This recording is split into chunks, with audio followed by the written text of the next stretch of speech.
What's up, guys and girls? How we doing? Happy Monday. So just an update on a couple of things past due, and then we'll get started with today's video lesson. Besides the project that was turned in, a couple weeks ago now, you should be checking to make sure that you have completed the questions on both of these worksheets in OneNote. So the analysis questions on page 3 of the Missouri Compromise lesson, and then from late last week, the Andrew Jackson documents. So my lesson today is basically going to cover Andrew Jackson's presidency. If you have not done these documents yet, and you are watching this video right now, I'm basically going to explain all the information in these documents, which will help you complete these questions. Both of these worksheets, the Missouri Compromise 1 and the Andrew Jackson 2, are going to be graded in the next day or two, so they need to get done. So let's move on. One thing about today's lesson, we are going to begin the presidency of Andrew Jackson. I don't have a worksheet that goes with today's lesson. So for you guys that did the documents already, you can just sit back and enjoy the lesson. Andrew Jackson is a very interesting president. There's no worksheet. There's no questions that go with this today, but it's an important video to watch. Hopefully I keep it short, 20 minutes or so. That's a picture of Andrew Jackson on the $20 bill. And I know I probably have mentioned this in class before we got shut down. Andrew Jackson is actually coming off the $20 bill. And when Congress made that decision, they swore that it was not because of his controversial actions as president. But the truth is, I don't believe them. Andrew Jackson is, in my opinion, a lot like Donald Trump, where he likes a good fight. He has his enemies and his rivals that hate him. His supporters love him. Andrew Jackson was the leader of the Democratic Party, opposite of Trump, who's a Republican. Jackson was really the founder of the Democratic Party, and he liked a good fight. He was a war hero and a soldier. He was tough. He was a barroom brawler.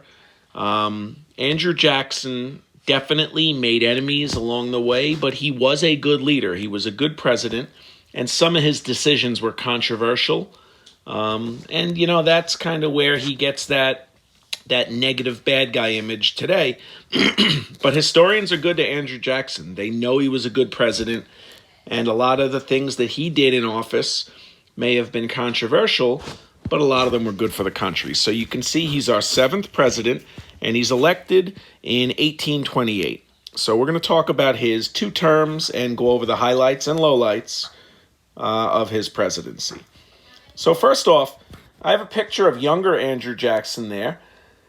And one of the things that Jackson was known for, he was a common man. What does that mean? He was not wealthy. He didn't grow up on a fancy mansion with a plantation like guys like Jefferson and Washington. He was born on a frontier. He was literally born in a log cabin on the frontier. His family was not rich. They worked hard. His childhood was tough. He went off to serve in the military, became a general, and he was the hero of the War of 1812, winning the famous Battle of New Orleans right at the end of the war. In that battle, he slaughtered a large army of British and Native American enemies. Something like 2,000 British and Native Americans were killed by Jackson and his army, who I believe, lost only a couple hundred men. And so Jackson returns from the War of 1812 a war hero and begins a political career after that. He was different. Like I said, he was a barroom brawler and a tough guy, and he would curse and he would fight. He also fought in duels when he was younger. He had a bullet in him his whole life from being shot in a duel when he was younger. So this was a different type of candidate when Jackson runs for president, and one that is relatable to American people. That is why he's nicknamed Common Man. He's not a rich Donald Trump, Thomas Jefferson, George Washington type of candidate. In 1824, he runs for president in a very weird election.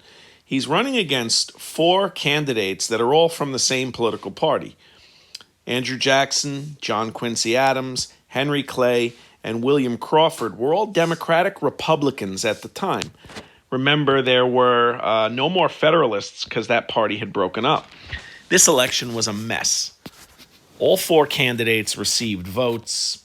All four candidates won states. You can see on the map Jackson, the blue candidate on this map, won a lot of southern states. John Quincy Adams, the son of John Adams, won the Northeast.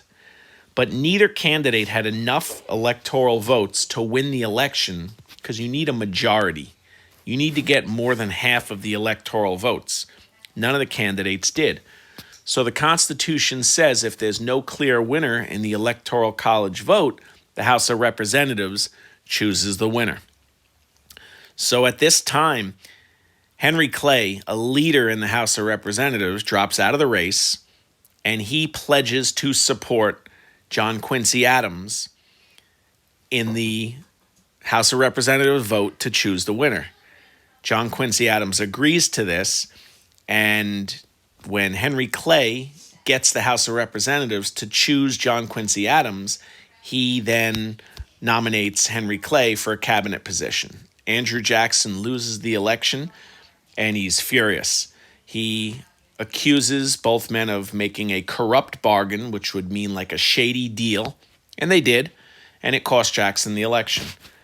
As a result of this, he's fuming, and for 4 years he gathers his supporters and he begins campaigning against President John Quincy Adams. He organizes his own political party that he calls the Democrats, and in 1828, he gets his revenge beating John Quincy Adams in the election of 1828. The corrupt bargain really outlines Jackson's hatred for his political rivals, and like Trump, he's a guy that won't back down, has to get revenge, has to get the final word.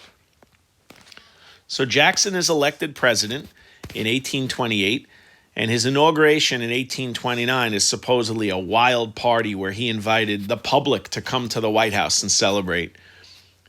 Supposedly, people were drinking and getting drunk and partying in the White House, and Jackson had to sneak out a back door because the party was getting so out of hand. Jackson was a president for the people, and during his presidency, he expanded democracy. Remember, democracy is our U.S. system of government. People have a say, people vote, people have rights, people have representation. It wasn't always like that. During Andrew Jackson's presidency, men who didn't own land were given the right to vote. This was a big change. This means that it's not only wealthy men who are able to vote. Jackson's not going to expand voting rights to women yet. That'll come later. But it is the largest expansion of the right to vote during the early years of our nation's, birth, by letting all men who were of a certain age and unfortunately white to vote. Even if you were a poor worker, you could vote. If you didn't own land, you could vote. Voting was expanded so it wasn't only for the wealthy during Jackson's presidency. He also supported the spoils system, which, like the corrupt bargain, meant I won the election, so I get to choose my people for the positions that I want. To the victor belong the spoils. This cartoon on the right shows Jackson riding a pig, it looks like. I don't know why he's riding a pig. I got to do a little research on that. But you can see that the monument says spoils, to the victor belong the spoils, Andrew Jackson. And this was kind of like his revenge. He chose to put his people in the White House and for his cabinet after winning the election. He looked at his rivals as enemies, and he's going to surround himself with his people. This is something that still goes on in politics today. The spoils system is still part of politics today. One of the controversial events that took place during Jackson's presidency was his battle against the National Bank. Jackson was always against the federal government running a national bank. The picture on the right is the first national bank building in Philadelphia, our nation's first capital. Today, the United States government does not run a bank. Even though there are banks like Bank of America, that is not a government-run bank. That's a private business. The Bank of the United States was run by the federal government. Jackson felt that this was unconstitutional. He felt that it was an abuse of Congress's power, and he hated the bank's president, Nicholas Biddle. He felt the bank favored the wealthy, which it did. He felt that it was unconstitutional, which it probably was. The original bank was created during George Washington's presidency with the use of the Elastic Clause. The Elastic Clause basically said the government can do anything necessary and proper to run the nation, and the bank was part of that. Jackson fought against the bank and argued that it was unconstitutional for his entire first term. And finally, in 1832, right before his re-election, he gets a chance to veto the bank's charter. This means that the paperwork to renew the bank's charter to continue its operation had to be approved by the president. This was his chance. He vetoes the charter, effectively killing the bank, and it's closed forever. The Bank of the United States never reopened. The building is like a sightseeing spot that you can go today, and it's a bit of a museum to that time period in America's history and our economy, but the bank no longer ran. Banks became private. Banks became private businesses. The federal government would not run the banking system in the United States anymore. Another really controversial act that took place during Jackson's presidency was the Indian Removal Act. This one's pretty easy to understand. A law is passed that forces Native Americans or Indians to move off their land. For decades, for more than 100 years, there were treaties being signed between Native American tribes and the United States government. Most of these treaties were agreements that they would give up their land and move somewhere else.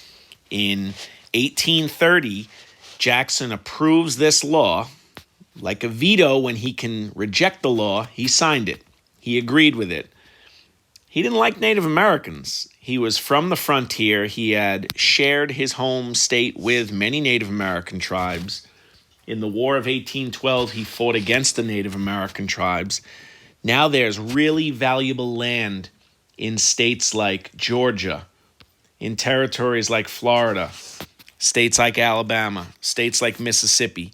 You see the dark green on these maps? That's large tribes, and that's the land they lived on. The Indian Removal Act forced them to move west of the Mississippi River. You see the yellow lines showing where the Cherokee and Creek tribes moved. The red lines are showing where the Seminole tribe moved. The green lines are showing where the Choctaw tribe moved. The purple lines are showing where the Chickasaw tribe moved. So 5 of the largest tribes in the Southwest were forced off their land, and they were all moved to new territory called Indian Territory in present-day Oklahoma. The U.S. government wanted their land for farming. The Southeast is the Cotton Kingdom. It's billion-dollar land, and the government had to have it. So in 1830, Jackson approves this law. It is a forced removal. Tomorrow's lesson is actually going to be about the Trail of Tears. We'll talk more about this tomorrow. But this was devastating for these tribes. Many women, children, and elderly Native Americans did not survive the journey to the west. They were forced out of their homes and forced off their land by the U.S. military. It was ugly, and it was very controversial. And, Jackson disagreed with the Supreme Court during this time. In 1828, there was a court case called Worcester versus Georgia, where the Cherokee hired lawyers and fought the state of Georgia and won. The Supreme Court said, that's an unconstitutional law. We can't force them off their land. There are treaties saying it's their land. Jackson said, you know what, Supreme Court? You don't think we should have that land? Then you go enforce it. And he allowed Indian removal to happen anyway. So it was an interesting time period where Jackson is not only, forcing Native Americans off their land, he's fighting with the Supreme Court at the same time. So these are the most controversial things that happened during Jackson's presidency: the bank, Indian removal, and it really painted him as a ruthless tyrant. And in 1832, a political cartoon is drawn calling him King Andrew I.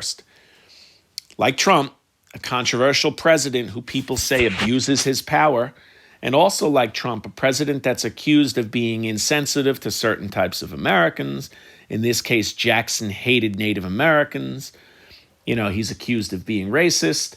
And so Jackson is accused of being this monarch, this tyrant, like a king. Americans didn't like kings dating back to the Revolutionary War. And so this cartoon is an anti-Andrew Jackson cartoon. You look at the caption on top, it says, "Born to Command." On the side, it says, "Of veto memory." On the right, "Had I been consulted." And on the bottom, it says King Andrew I. In this famous cartoon, he's holding a scroll of paper that says veto in his left hand. He's holding what looks like some sort of spear or sword in his right hand. He's obviously wearing the king's crown and the cloak. And on the bottom, he is trampling on the United States Constitution. You can see some other symbols of the United States government. You've got the little eagle, which is the leg to his desk. He's most likely sitting in the Oval Office of the White House. Listen, Jackson's rivals felt he abused his power as president. They felt his use of the veto in several examples was also abusive. Democrats loved him. The rival political parties, and there were many at this time, the Whigs, the Republican Party is beginning to form in the years after Jackson's presidency. His rivals hated him. And I often compare him to Trump, where, Trump might be the same, where he gets reelected and a lot of the Republican supporters know that Trump is not a classic professional president and a professional politician, but they vote for him because they like maybe some of his policies. Jackson was very similar. So a very interesting president. We'll talk about the end of his presidency. First, the picture on the right, that is his home in Tennessee. It's still there today. It was a beautiful mansion. Jackson was a slave owner. He was a farmer. And so, the home and the plantation is still kept up today. It's also where he's buried, and it's a museum honoring President Jackson. When Jackson steps down after his second term, following George Washington's two-term tradition, his vice president, Martin Van Buren, is elected easily. Van Buren was not a great president. He does not get the nomination again in 1840. John Tyler, I believe, replaces, or James Polk. I got to look up which guy was after Van Buren. I've got two there. I forget who came first. But Van Buren was a 4-year, one-term president, and a little disappointing after Jackson handpicks him as his successor. Jackson continued to lead the Democratic Party until his death in 1845. I think of it like a guy like Obama, who's still really involved in politics after his presidency is over. That was Jackson. He was still very involved in politics. One interesting side note about Jackson, when he ran for president, his wife died during his campaign. So he was single. He was a widower as president. He never remarried. He felt the stress of the campaign killed his wife, and he blamed his political rivals and enemies for that. He did have 9 children, so I'm sure his years after his presidency ended involved, being with his children. And unfortunately, like a lot of presidents, he didn't last too long after his presidency, which ended in 1836. He was dead just 9 years later. So that finishes Jackson's presidency. Hopefully you enjoyed this. He's a really interesting president. Remember, like I said, if you did not, let me get out of the slideshow. If you did not do the questions, I just went over all of them. Jump on there now. The documents will really make a lot of sense after going through the whole unit and talking about Jackson's whole presidency. Every question's based on one of these documents. Get it done. I am grading it today and tomorrow. The Missouri Compromise questions are also being graded. If you still owe the project, that's a problem. You really need to get that in soon. It's way past due. Happy Monday. Tomorrow we will do a video photo lesson looking at some of the real sights and images of the Trail of Tears. We'll begin to talk about Native Americans moving out west during this time period of westward expansion.